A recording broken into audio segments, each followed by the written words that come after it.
felice perché ritorno da te.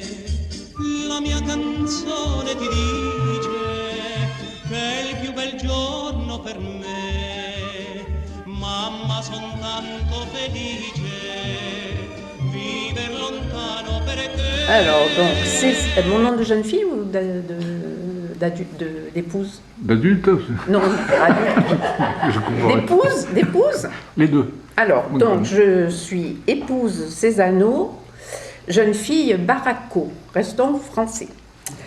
Prénom Evelyne, profession comptable à la retraite. Alors, en français, je te dirais Damien Di Savino. Mais en italien, je te dirais Cosimo Damiano Di Savino. Parce qu'au départ, j'ai un prénom composé. Et quand j'étais petit, on m'appelait Cosimo. Et puis après, quand je suis arrivé en France, on m'appelait Damien et Damien. La profession, c'est un métier assez récent. Je suis un ingénieur environnemental du ministère de la Santé et en retraite depuis 2015. Fin 2015, exact. Cristiano Honora Nozengo, institutrice à la retraite.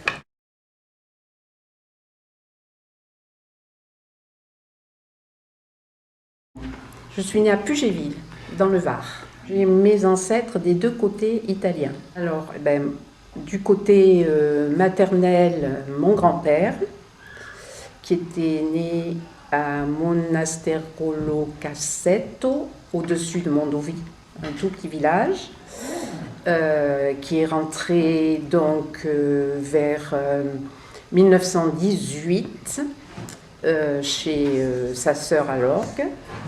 Mais il y était déjà venu précédemment, et c'est là qu'il avait rencontré ma grand-mère, qui elle est française, et qui était comme femme de ménage, enfin on dit femme de ménage dans une famille.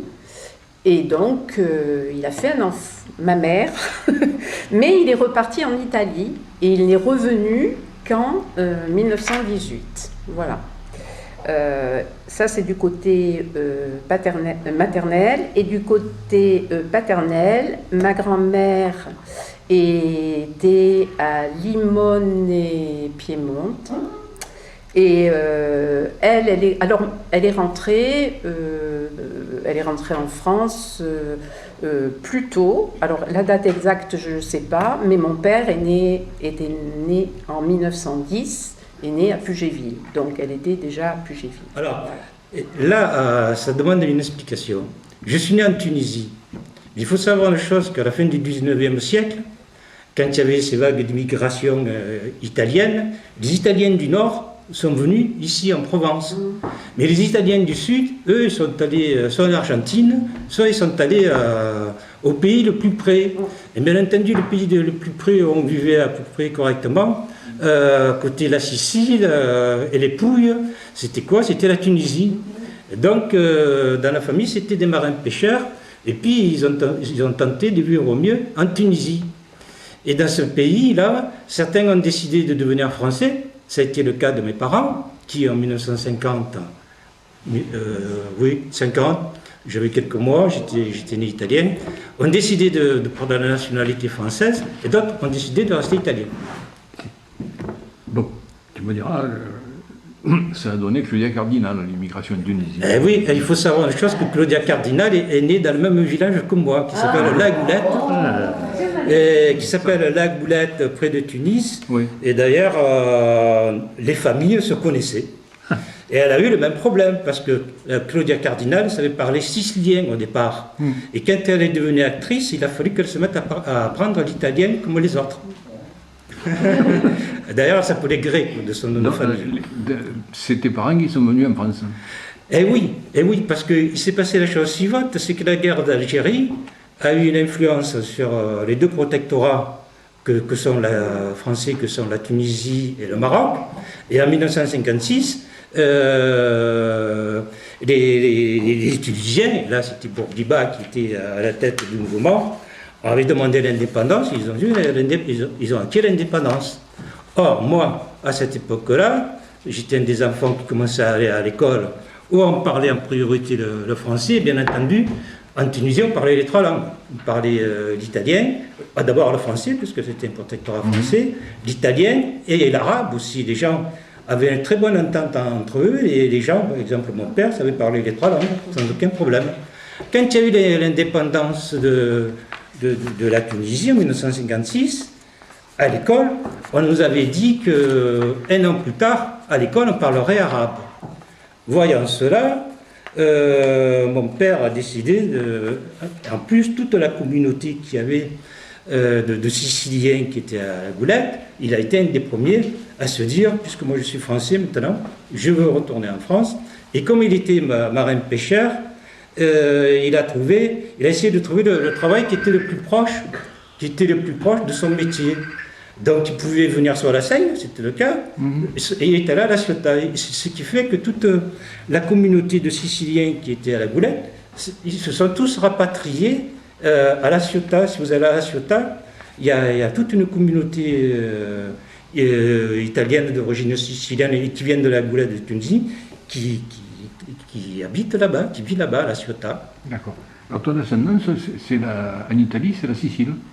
Alors mon ascendance en Italie, par rapport aux parents, donc l'immigration, elle vient de la fin du 19e siècle. Comme à l'époque, c'était une des vagues d'immigration. Mon père venait des Pouilles, c'était un marin-pêcheur. Et lui, il avait 5 ans quand il est venu. Hein. Et quant à ma mère, ils étaient en Tunisie depuis 1890. Donc quand moi, je suis né à la Goulette en Tunisie, ça faisait déjà 3 générations que ma famille... Alors, du côté de mon père, c'est les Pouilles. Il est né à Trane, exactement. Et du côté de ma mère,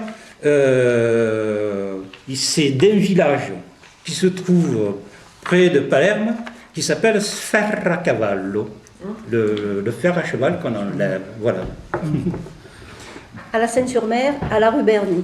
Si on remonte un peu la généalogie, alors lesquels de tes descendants sont venus en France? Mes arrière-grands-parents. Ouh, ça remonte, oui. En 1870, mon arrière-grand-père, il est venu avec ses frères pour travailler comme sieur de long. Et après, il est retourné en Italie se marier, et après, ils sont venus toute la famille. Et il est mort assez jeune, parce que mon arrière-grand-mère, de ce que j'en connais, elle a été veuve jeune, et elle avait 4 ou 5 enfants. Elle les a levés, je ne sais pas comment, mon grand-père m'en a jamais parlé. De l'autre côté, si j'ose dire, puisque tu ne sais pas. C'est les provençales, Bon. de Vence, tout ça, voilà. Donc j'ai qu'un côté, du côté de ma mère, hein. Parce que du côté de mon père, c'est pareil. Il a épousé une Barbero, mais je ne sais rien du tout. Je ne connais pas du tout la généalogie du côté de mon père. Je connais que du côté de ma mère. D'accord. Et encore, c'est le côté du père de ma mère. Barbero, c'est provençal, mais c'est italien aussi. Hein. Non, c'est italien, c'est piémontais. Je sais que c'est piémontais, mais je ne sais pas.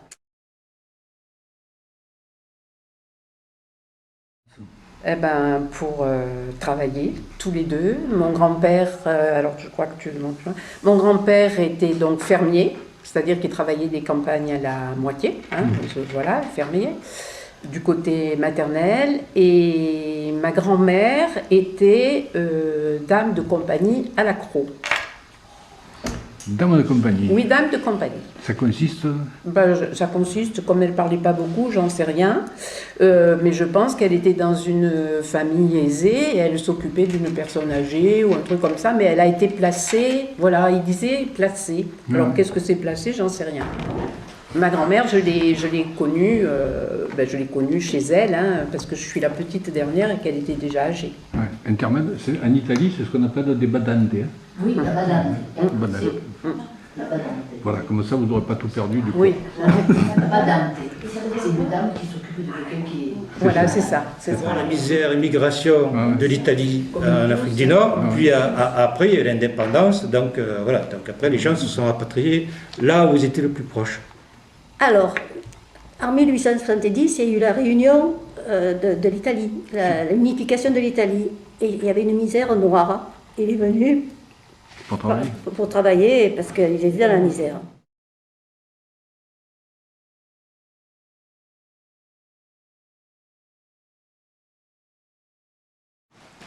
Non, Cesano et... non, Non? non. Alors je sais que Cesano, il y a un village qui s'appelle Cesano, mais qui est dans le Piémont aussi, je crois.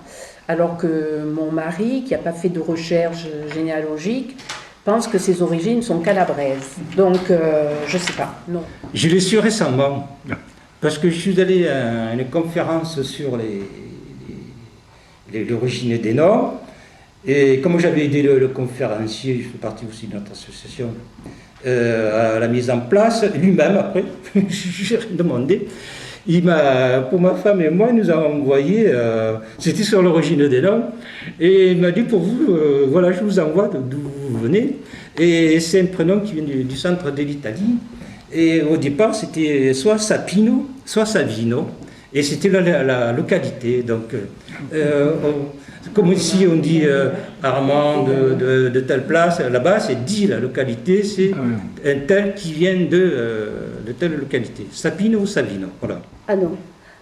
Bon, Bernardini s'appelait. Oui. Pas du tout. Et il y en a encore des Bernardini. Oui, mais des Bernardini corse et des Bernardini italiens. Et ma mère, pendant longtemps, elle a cru qu'elle était corse, parce que les frères de mon grand-père avaient épousé des Corses. Elle s'imaginait qu'elle était corse.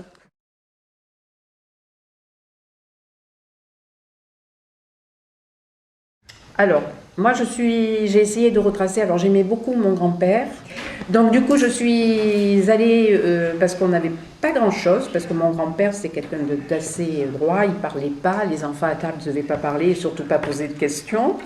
Donc, j'y suis allée il y a quelques années, sur les traces. Donc, je suis allée à, comment ça s'appelle, à la mairie. Municipio. Voilà.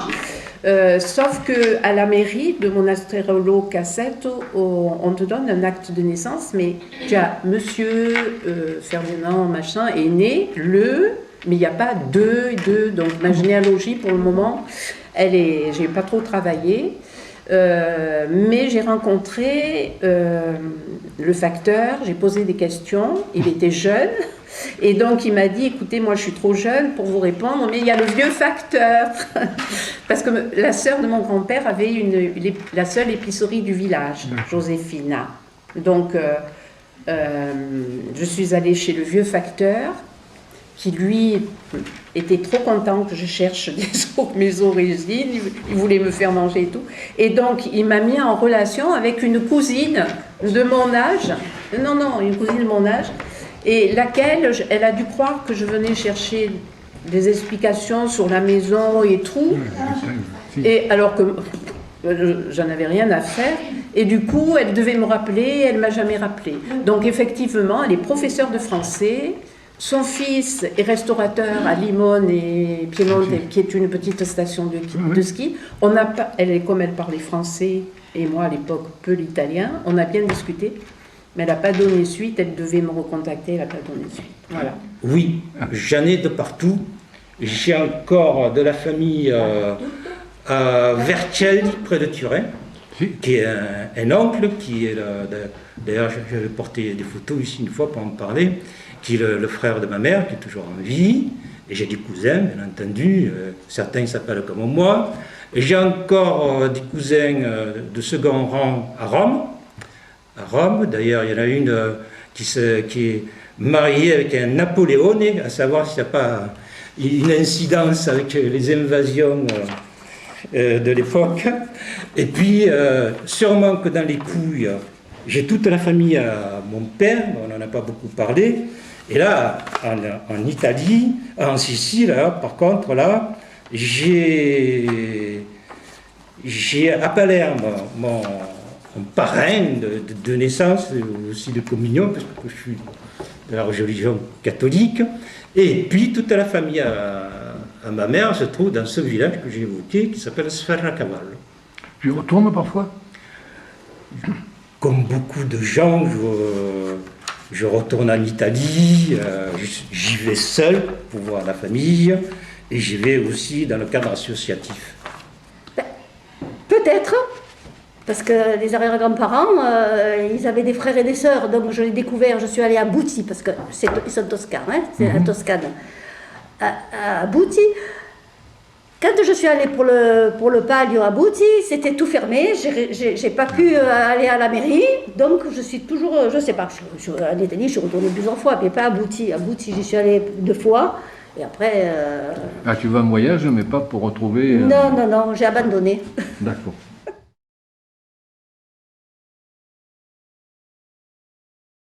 Alors, mon grand-père n'a jamais parlé français, mais il ne voulait pas, parce qu'il ne voulait pas déformer le français. C'était quelqu'un...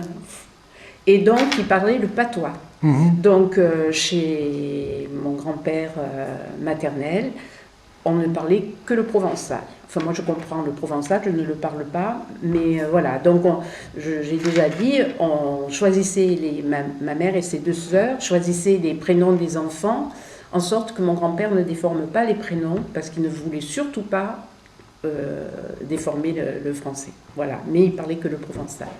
Ah oui, le patois provençal, patois, pas le voilà. patois... Non, non, pas le patois, Pas le piémontais, non, voilà. d'accord.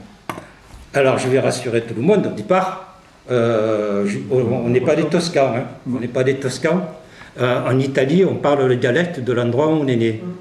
Donc, moi, au départ, je parle sicilien. Et il y a Dominique qui le sait que de temps en temps, je lui envoie quelques mots en sicilien. Donc, et après, bien entendu, j'ai appris à parler l'italien. Et c'est vrai qu'en parlant un dialecte italien, c'est toujours plus facile d'apprendre la langue italienne. Et donc tu parles italien? Oui, je pense que oui. Mon grand-père, jamais il a dit un traître mot en italien. Ah bon. Jamais. Ma mère, elle me disait...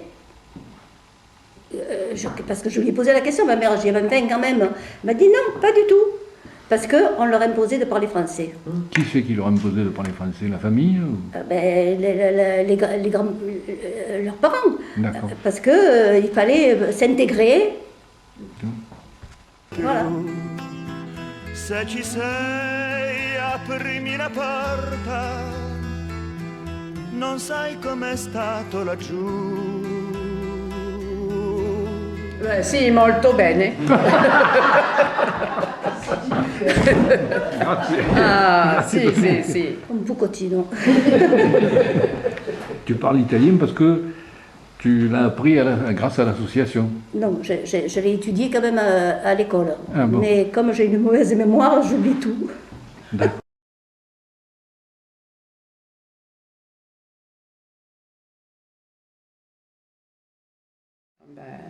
Ah bon, j'aime l'Italie. Voilà, j'aime l'Italie. Voilà. Beaucoup, beaucoup, beaucoup. Ah bah, c'est un beau pays. L'Italie, elle seule, je crois qu'elle concentre 25% de tout ce qui est œuvre d'art, donc au niveau mondial. Donc c'est en Italie. Donc c'est un pays où tout est beau. Tout est beau. Vous allez dans n'importe quel village italien, il y a toujours la grande place avec des arcades, il y a de belles couleurs, les gens sont dehors en train de parler, il y a plein de commerces, il n'y a pas les grandes surfaces, donc c'est un pays, même quand on y va pour les visiter, n'importe quel village, c'est toujours un régal de s'arrêter. Après, la nourriture italienne, bon, c'est le top en plus. J'adore l'Italie, hein, c'est le pays de mon cœur. Hein. Donc j'aime tout en Italie. La culture, les gens. Les gâteaux. Les gâteaux, j'aime les gâteaux français aussi. Attends, je suis gourmande partout.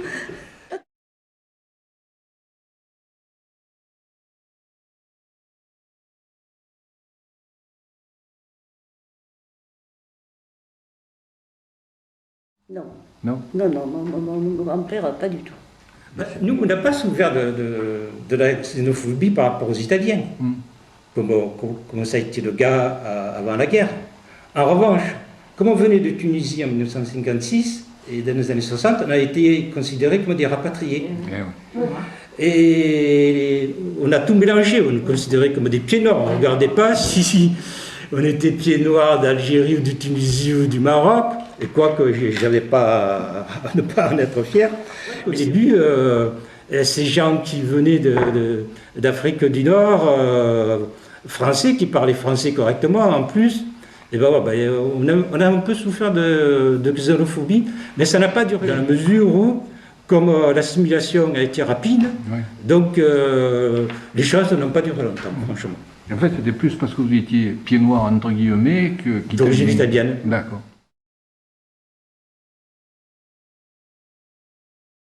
Alors j'ai adhéré à l'association pour apprendre à parler. Ça a été un peu compliqué. Mais je suis là depuis 7 ans. Ben, on ne dirait pas. Hein. Je dirais à l'association parce que j'avais appris leur activité. Bon, je suis venu ici au départ parce que je savais qu'il y a une cour d'italien. Bon, et l'italien, quand on parle de l'italien, c'est de la musique. Moi, je fais de l'anglais à côté pour avoir une langue internationale. Mais quand je veux me faire plaisir, je parle italien. Et quand on parle de l'italien, ça peut être assimilé à de la musique, finalement. Et si on aime la musique, on aime l'italien. Oui, mais c'est mon amie, Madame Beautré, qui m'a, quand je me suis plus occupée de mes parents et que je me suis retrouvée libre, elle m'a dit « Viens, nous amis du Piémont ». Et je suis venue et je n'ai pas été déçue. Non, Loulou, tu es parfait comme d'habitude. Io non ne posso proprio più se ci siete